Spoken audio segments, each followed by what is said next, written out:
buonasera e buon mercoledì, benvenuti alla Finestra. Vi ricordo il numero telefonico per intervenire: 049 80 75 537. Lo leggete in sovraimpressione. Un argomento molto discusso, molto dibattuto. Ci occupiamo delle coppie gay, analizziamo queste unioni civili e poi ci chiediamo, insomma, se ci siano queste adozioni, questi figli che possano quindi essere adottati dalle coppie anche dello stesso sesso. Il piacere di ospitare in studio con noi Alessio Morosini, Indipendenza Veneta. Benvenuto, avvocato. Buonasera. Oggi la faccio lavorare doppio, ma le do un unico stipendio, modello Italia. Benvenuta Detta Andrella, Sat Pink Padova, benvenuta. Buonasera a tutti. Il piacere di ospitare in studio con noi Nicola Cavedini, cattolico tradizionalista, benvenuto. Buonasera. Il piacere di ospitare in studio Veronica Ceconato, segretaria del Partito Democratico della provincia di Vicenza, benvenuta. Buonasera. E il piacere davvero di riospitare dopo un po' di tempo che non veniva qui a Padova Leonardo Muraro, il presidente della provincia di Treviso. Siamo con la Lega Nord. Benvenuto. Buonasera. Buonasera presidente. Se ne è discusso molto, poi in Italia che cosa succede? Che la legge parla, in particolar modo la consulta, e allora sì, ok, la Corte Suprema con la sua prima sezione civile ha detto ci possono stare le adozioni, e in questo caso la famosa stepchild adoption, quella che era stata stralciata con la legge Cirinna, non era quindi stata ammessa all'interno della votazione. E avvocato, come sempre in Italia alla fine l'ultima parola ce l'hanno i giudici e quindi la politica sta a zero. Diciamo che questo accade perché c'è sostanzialmente un'abdicazione della politica, il suo ruolo di formulare le leggi, di adottare provvedimenti che regolano quelli che sono i rapporti tra i cittadini e quindi di fare quello che è il suo dovere. Questo purtroppo accade in tanti ambiti e io credo che non sia un fatto positivo.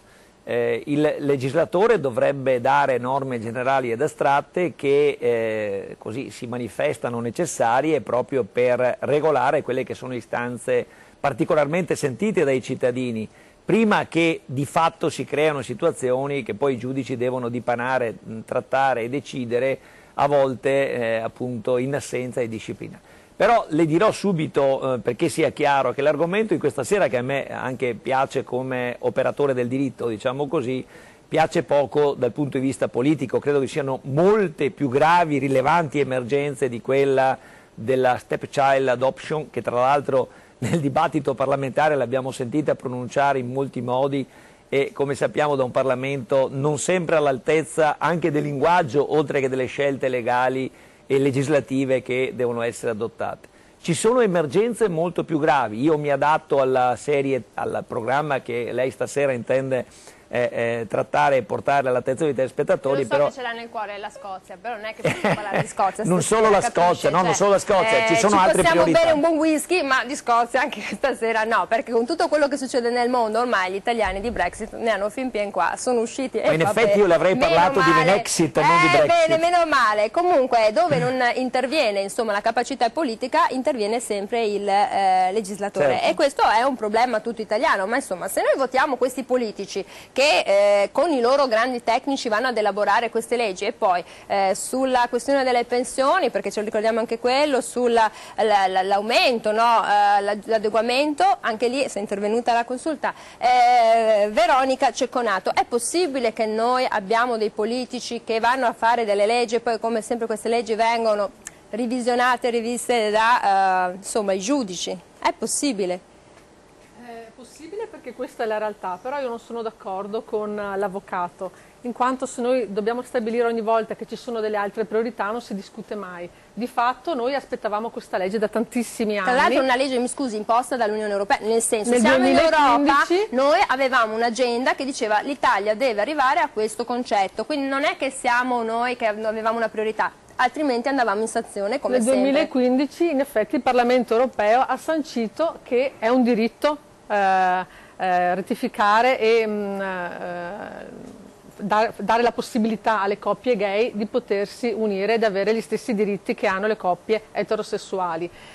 Molto spesso però la realtà ci supera e quindi noi dobbiamo come politica saper dare delle risposte, e dopo, io credo siano più di 20 anni che si stava aspettando questa legge. Non è una legge che è uscita proprio come l'avremmo voluta, perché lei ci avrebbe messo l'adozione, lei ci avrebbe messo tante cose, sì. Articolo 5, articolo 3, le avrebbe lasciati inseriti? Assolutamente sì, e speriamo, anzi credo che il governo la ripresenterà ad ottobre in Parlamento, perché comunque è la realtà, come dicevo prima, che supera, perché di fatto i tribunali ad oggi, quando devono decidere se dare in adozione al compagno delle coppie, molto spesso si guarda ovviamente al bene del bambino, al benessere del bambino, e non è bene che questo venga strumentalizzato, perché poi alla fine sono i bambini che ci rimettono e non va bene.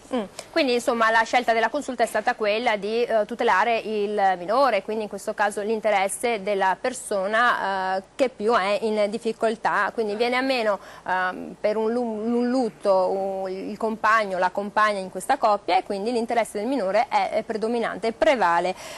Muraro, se lei fosse sindaco, ma tanto lei comunque rappresenta sempre questa carica istituzionale, lei sposerebbe queste coppie gay? Ma io ho fatto di matrimoni. Perché siamo in rodaggio dal 5 giugno, siamo in rodaggio dal 5 giugno. Mi sono stati chiesti da amici, per cui con autorizzazione del sindaco del comune ho avuto anche il piacere di svolgere i matrimoni. E devo dire che ho fatto sempre matrimoni tradizionalisti tra un uomo e una donna. È un tema che sicuramente sta affascinando un po' il contesto di un'area, io credo anche abbastanza definita nel nostro paese.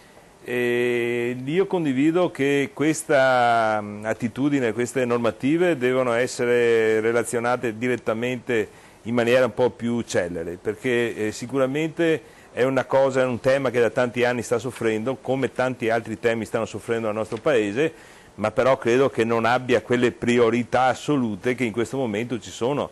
Noi sappiamo bene che negli ultimi 3 mesi siamo aumentati a 2.320 miliardi di debito pubblico, il debito pubblico continua ad aumentare e stiamo qui a parlare, a perdere tutta la primavera per queste problematiche. Ancora adesso siamo in presenza di non dico un blocco, ma un rallentamento giuridico, normativo, legislativo da parte del Parlamento su un tema importantissimo. Io condivido che è giusto che ci siano da parte di queste persone, che siano 2 uomini, che siano 2 donne, la possibilità di avere una certezza. Non mi ha risposto, li sposerebbe o no? Perché alcuni sindaci del io li sposerei sicuramente, sì, se loro contenti loro, contento anch'io. Nel mio ruolo istituzionale, se quello è il mio ruolo istituzionale, li sposerei senza nessun problema. Quindi questi problemi ci sono. Lei dice che il Parlamento aveva tante cose da fare, si è perso su il debito pubblico dettagli. Sta andando avanti, abbiamo problemi legati al sistema della riforma Fornero, abbiamo problemi legati alla riorganizzazione non solo del lavoro ma dell'occupazione nel nostro Paese, e purtroppo stiamo sempre ricorrendo delle questioni, non dico di voli pindalici abbastanza forse superficiali, una parola molto molto forte, ma credo che non siano la priorità. Ma quando si parla dell'amore e del benessere delle persone non è una cosa superficiale, sì, un buon cittadino che in una condizione psicofisica e sentimentale ci sono migliaia di giovani che non hanno un posto di lavoro, sono costretti ad uscire dal nostro paese dopo che questo Stato ha investito miliardi di euro nella formazione scolastica di questi ragazzi. Adesso questo patrimonio che abbiamo prende la borsa e va ad portare le proprie conoscenze in giro per il mondo, non ritornando all'investimento che è stato fatto dal Paese. Credo che queste siano delle priorità che vanno analizzate da questo Paese, che hanno una corsia preferenziale, dovrebbero avere una corsia preferenziale. La corsia preferenziale di migliaia di persone che sono gli esodati, che sono il problema del pensionistico di questo Paese, ci sono le priorità di Io le rispondo come ha detto Renzi, da qualche parte bisogna pure iniziare, si fanno le cose. Basta che inizi, perché tanti anni che deve iniziare, ma non ha ancora iniziato. Basta vedere la riforma istituzionale che sta portando avanti un grande buco sull'acqua in termini assoluti. Nicola Cavedini, queste coppie vogliono dei figli, anzi diciamocela tutta, ci sono ogni anno 100 bambini che nascono anche grazie all'utero in affitto e comunque ci sono circa, si calcola almeno 1 migliaio di bambini che vivono in queste coppie di fatto in cui i genitori sono dello stesso sesso. Per voi è qualcosa di non comune, mi piace questo termine perché... disgraziati, poveretti, come i poveri che non hanno un disgraziati? padre e una madre naturali. Comunque volevo dire che uno dei tanti motivi per uscire dall'Unione Europea è anche quello del fatto che lo Stato italiano ha voluto recepire questo indirizzo di applicare anche in Italia appunto le unioni civili, che poi alla fine vuol dire il matrimonio tra omosessuali. Uno dei tanti motivi per seguire l'esempio dell'Inghilterra è anche questo, che secondo me è qualcosa di abbastanza scandaloso. Ma perché lei dice che non sono padre o madre, quello che sono, conta è l'amore, no? No, quello che conta è anche bisogna rispettare la natura, perché la natura dice una cosa, che c'è un padre... No, la natura e volevo ricordare cose. che l'ippocampo porta il cavalluccio marino, porta il cucciolo dentro la sua pancia ed è il maschio. Così avviene anche in natura in tante cose. No, glielo ricordo. L'uomo è una cosa più e l'ippocampo l'ha creato diversa. Dio, secondo le teorie... L'uomo è una cosa più complessa e diversa, un'anima, un morale, un'intelligenza, quindi non è che si possa fare questi paragoni che mi sembrano un po' fuori luogo. Comunque diciamo che è evidente che oltre al degrado che l'attuale classe politica sta facendo dal punto di vista economico, appunto il debito pubblico, c'è anche un degrado morale che va sottolineato. Questa è una linea ben precisa, dove non arriva la politica partitica, intervengono i giudici che fanno politica alla fine, perché poi alla fine... Ma lei cosa ci vede di male se due persone sono sposate e vogliono adottare un figlio, oppure vogliono adottare il figlio che hanno avuto da una precedente relazione? Qual è il problema? Persone sposate, uomo e Dello donna, stesso possono sesso. anche adottare, la cosa è perfettamente lecita, ma due persone dello stesso sesso secondo me si va Ma appunto secondo lei chi la stabilisce questa cosa? Cioè cos'è contro natura secondo la lei? natura stessa delle cose, cioè non è una questione neanche religiosa, è una questione di morale naturale, di etica naturale. Non bisogna qui invocare chissà quali teologi o... Basta la morale naturale, qualsiasi persona di buon senso... il Papa ha detto che sono io per giudicare un gay, cioè lui ha fatto comunque delle aperture, no, negli ultimi tempi. So che voi non riconoscete neanche l'attuale pontefice, delle volte anche il suo collega è abbastanza dubbioso sulla sua figura. San Paolo è abbastanza chiaro, poi si vuole contestare anche San Paolo, non lo so, dice che in paradiso di sicuro i sodomiti o i pederasti non ci entreranno, per cui è la morale naturale, non c'è bisogno, ripeto, di agganciarsi a chissà quale teologia. Qualsiasi persona di buon senso sa che la famiglia è fondata sul matrimonio tra uomo e donna, appunto, cioè non è che ci voglia qui chissà quale o una laurea o... E questi bambini che sono nati?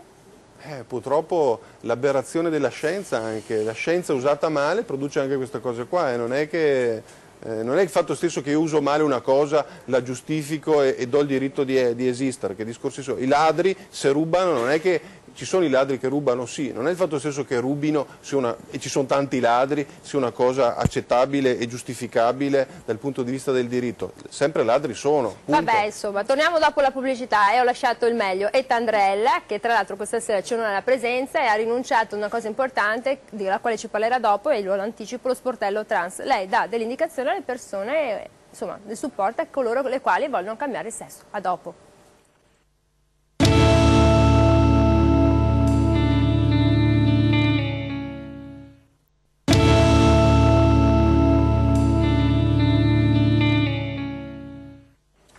Eccoci qui nuovamente in diretta 049 80 75 537. Allora diteci la vostra, questa era una priorità secondo voi, quindi quella di andare a realizzare le unioni civili, questa legge è una priorità occuparsi dell'adozione dei figli oppure no?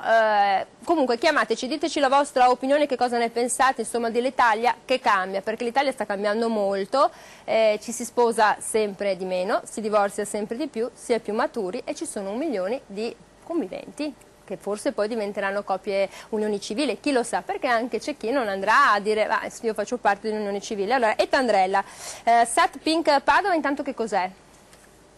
Allora, il Sat Pink Padova nasce 5 anni fa solo a Verona e da un anno a Padova. È il servizio accoglienza trans, è un servizio che noi abbiamo aperto perché le persone trans hanno bisogno di essere in qualche modo supportate in un percorso che è un percorso ad ostacoli molto serio. Nonostante l'Italia abbia una legge che nel momento in cui è stata emanata, era l'1982, era una legge avanzatissima e consente questa cosa che molte persone reputano strana, ma non è così, consente alle persone che nascono, che si sentono di essere nate nel genere sbagliato, di cambiare il loro genere di appartenenza. E noi accogliamo queste persone. Abbiamo un servizio molto vasto che va dalla prima accoglienza, quindi con un'intervista sulle necessità della persona, passa attraverso la psicologa, gli endocrinologi, i chirurghi, il supporto legale per arrivare alla fine alla totale transizione da un genere all'altro per la persona che lo desidera. Senta, quanto passa in questo viaggio? Perché poi è un viaggio di questa persona, no? È un viaggio molto lungo, è un viaggio molto lungo perché chiaramente le persone devono essere molto e pienamente consapevoli di quello che stanno facendo. Quindi si inizia con un percorso psicologico che dura almeno 6 mesi e alla fine di questo percorso le persone hanno a disposizione una perizia psicologica che consente loro di accedere ai servizi dell'endocrinologo. A seguire, con perizia dell'endocrinologo, hanno la possibilità di accedere al tribunale, il quale tribunale ha 2 sentenze da emettere. Una è l'accesso agli interventi chirurgici, cosa sulla quale noi stiamo discutendo molto e sulla quale in Parlamento c'è depositata una legge, perché noi non siamo convinti che sia indispensabile accedere agli interventi chirurgici per poter transitare da un genere all'altro. Seconda sentenza del Tribunale è quella che consente di cambiare i propri dati anagrafici. Certo, questo è molto importante. Tutto questo, diciamo, un periodo medio di 2 anni, 2 anni e mezzo a seconda del Tribunale. Beh, insomma, questo percorso è sempre meno di un ex divorzio italiano, quindi voglio dire, è se vogliamo, tra virgolette, un po' più rapido. Senta, allora, abbiamo sentito adesso Nicola Cavedini che diceva insomma, questa è una scelta contro natura, che non è possibile, anche la questione delle adozioni, che non va bene. Ma non conta, anche Sant'Agostino diceva ma fai quel che vuoi, no, ciò che vuoi, più o meno, e lo diceva un santo, è un santo Cavedini, mi spiace, così buttata, però ci sta, no, non è Baci Perugina, possiamo citare anche tantissimi altri avrà santi. studiato giurisprudenza, allora, a parte quello. perché lui quando andava a Dippona poi si è ricordato in tante cose, e allora, Tandrella, è possibile che ci sia qualcuno che giudichi cosa è naturale, cosa non è naturale, cosa è contro natura, cosa non lo è? Io credo che non sia giusto, non sia sano pensare che ci siano delle persone sbagliate. Credo che sia proprio un'aberrazione questa. Noi viviamo in un mondo in cui le persone fortunatamente sono tutte diverse. E stabilire chi è giusto e chi è sbagliato è una forma di terribile esclusione nei confronti del nostro prossimo. Io lo trovo veramente aberrante questo. Credo che le persone nella loro diversità debbano avere e gli debbano venire riconosciuti gli stessi diritti nel momento in cui vivono in un paese dove per esempio gli vengono riconosciuti gli stessi doveri, perché noi non dobbiamo dimenticare che le persone omosessuali vivono in questo paese, lavorano in questo paese, pagano le tasse in questo paese, contribuiscono a risanare il debito pubblico, lì volevamo arrivare, Quindi il fatto che si possa pensare che queste persone debbano avere solo dei doveri nei confronti della nostra società e non debbano avere anche riconosciuti i loro diritti, che principalmente sono diritti affettivi. A me piace pensare che le persone abbiano principalmente il diritto alla loro affettività, perché questo li porta a essere delle persone molto più disponibili nei confronti degli altri e della società, e li porta anche a essere più disponibili a fare dei sacrifici per la società in cui vivono e lavorano. Questo è un tema che mi sembra talmente ovvio che onestamente forse mi sono anche un po' stufata di parlarne, nel senso che non ci sono diritti o problemi che vengono prima del diritto ad essere felici e a vivere in un ambiente sano e in un ambiente dove tu vieni riconosciuto come cittadino.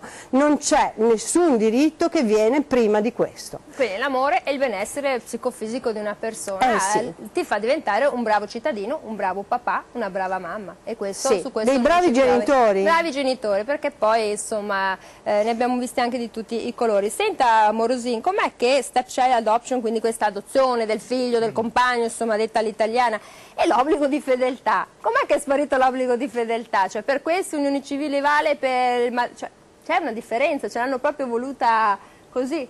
L'obbligo di fedeltà, ma se due si amano cercheranno di essere fedeli, si spera, indipendentemente da tutto. L'obbligo di fedeltà è sempre stato una chimera, tranne quando ha avuto rilevanza ai fini per esempio dell'addebito delle separazioni, perché per esempio sono coniugi anche i separati prima di divorziarsi, e in quel contesto, in quello spazio di tempo, dei 3 anni o di 1 anno adesso o di 6 mesi con la nuova disciplina, vi sarebbe ancora l'obbligo della fedeltà, perché vi è il vincolo, quindi scusi, giusto per essere vi è il vincolo coniugale, cioè, anche se sospeso. Si stanno separando e non possono avere relazioni solo che è un obbligo, okay. È un obbligo di fedeltà non sanzionato, e quindi un obbligo che rimane là nel vuoto. Ma io credo che la sua sia una domanda provocatoria, perché in realtà il legislatore, oltre all'adozione appunto per le coppie gay, ha anche legiferato in modo molto disordinato, molto confuso in tema di unioni civili e di convivenze di fatto. Pensi soltanto anche al metodo. Io ho sotto mano il testo della legge 70